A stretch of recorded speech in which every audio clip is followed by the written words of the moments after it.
he says, if you hear the word of Father Yah, that's your way out, my sister. That's your way out, my brother.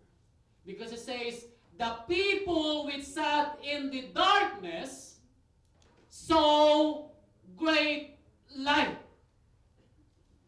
And to them which sat in the region in shadow of death, what it says?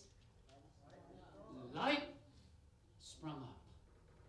So for you, my dear brothers and sisters who are listening to me right now, here's the word for you. Choose life or choose death. This is your time. Because it is written, look, find, search for Father Yah, as he can still be found. As he can still be found. Meaning there will be a time that even if you search to and fro, east and west, south and north, you cannot find him. Because the prophet even said, there will be a famine in the land. Not of food, nor water. It's the word of Father Yah that we try to search out. This is your time, my dear brothers and sisters. This is for you. Again, in Ezekiel chapter 18, verse 32, I don't know why he keep on asking this question. Go back to Ezekiel chapter 18, verse 32. He said what? Again, for I had no pleasure in the death of him that what? Died, said the Almighty Father Yah. Wherefore, what do you say? Turn yourselves, turn around in your wicked ways. And what? And live. Whose father is going to give you these instructions and telling you, son, the blessing is here.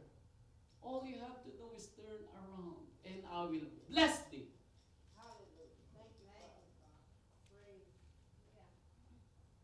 Now, since we know better, we just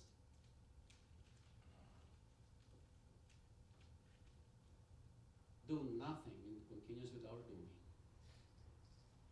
That's why I believe in Isaiah that says, when your calamity comes, when you call for my name. Now, he said, when you call for my name, meaning those people who know his name. He's not talking about them. He's talking about us who knows his name. When you call for my name and ask for help, Father Yah said, I will laugh at you. Because when the day I called you out, you did not come. That's why he says, if that's what you want, here it is in Deuteronomy chapter 28. Let me see what you're going to gain if you turn your back to Father Yah while he is calling you today. And Deuteronomy chapter 28. You think I'm talking about the blessings? No, sir. I'm talking about the curse. And I want to reiterate this into your being, if this is what you want. In verse 16, he says, cursed shall thou be in the city, and cursed shall thou be in the field. Now, irregardless of where you are, my dear brothers and sisters, you will be cursed. And everything these hands will do will be cursed. And everything that you touch will be cursed. Cursed shall be thy basket and thy store. Anything is in your storehouse will be cursed.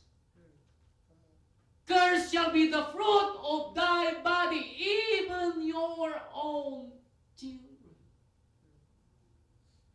Now, what kind of father you are who condemn your own children?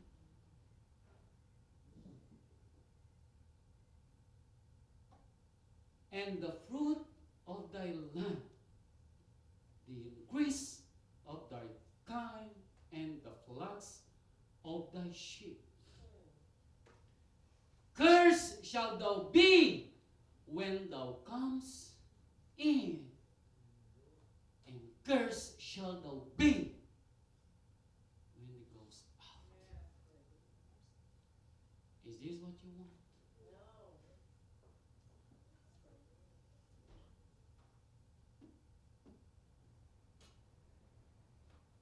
That's why it says in Haggai. Take a look at what Father Yahweh told to Haggai. Haggai chapter 1, verse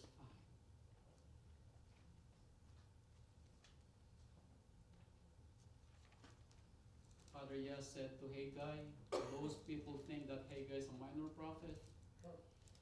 If this one verse of Haggai means life and death, he's not a minor prophet.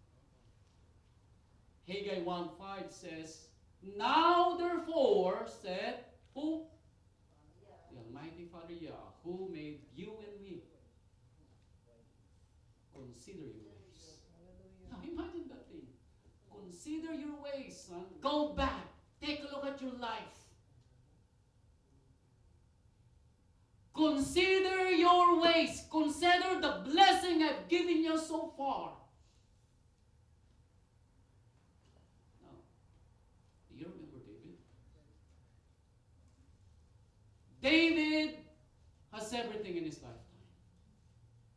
He got the kingship. David has even 7 wives already. And David has no enemy during his time. He is living in peace. But David just wants more. He wants another wife. You know what Father Yah said? Son, I give you everything. Even the household of your king, I give it to you. And you know what cried me most when I go back, read the history of David? Father Yah said, if that is not enough, all you have to do is ask. Right. Can you imagine that? Can you imagine how Father Yah will go to that length for you not to commit sin? David the 7th. He's the king. And Father Yah said, if you just ask, I will give it to you, son. Why commit sin? Why? The same thing with us. Father Yah will go to that length for us not to do evil against his sight.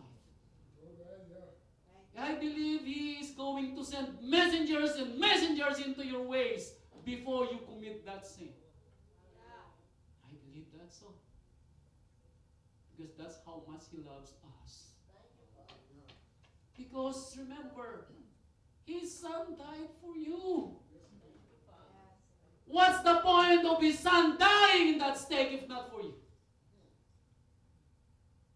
That's why he says, don't think that Father Yah's promise is not going to happen. He is just waiting for all of us to find our way back to him, because he don't want even a single one to get lost. That's why don't ask me why you're still living. Because there's a reason why.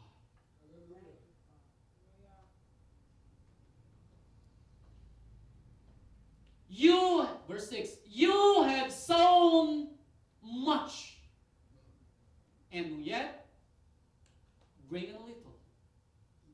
Way back my time, I even worked 3 jobs in a day. After I teach in the whole day, I'm going to tutor students from 3 o'clock in the afternoon up to 5 o'clock in the afternoon. And then as I arrive home, I'm going to Domino's Pizza to deliver from 6 o'clock in the evening until almost 12 o'clock in the midnight. And I did that for almost 2 years. Why? Because I'm saving money for my children to go to college. But one night, I say, Father, yeah, I am tired. And I said, Father, yeah, if you are going to send my children to school, me and my wife's saving will be given unto you. That's a promise.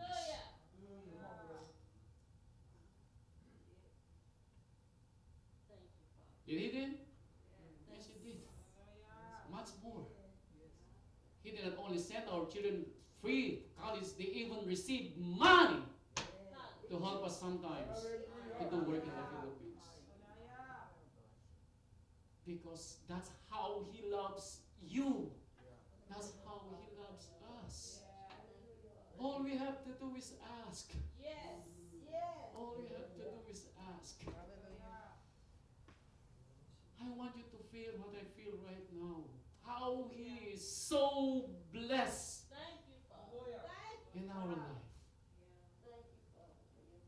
You know, I learned, before I even get out to my bed, I fold my knees. Every morning. That's how he teaches me how to thank him every day when I woke up. He showed me that I need to thank him every breath that I have. Before he even goes to the bathroom, I fold my knees and thank Father Yah for the nights is over, and I say, good morning, Father Yah. And I want you to do the same thing. Hallelujah. I've seen hardship in life. And if I go back, who is me who's going to stand before you? I am nobody.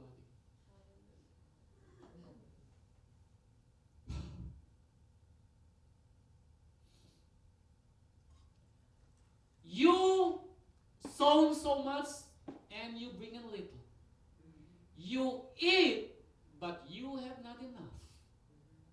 You drink, but you are not filled with drink. You clothe, but there's none to warm. And he that earn the wages that you put into the bag with no holes. You work 24/7 with your toes, with your knees, with your everything in you, and yet you say nothing.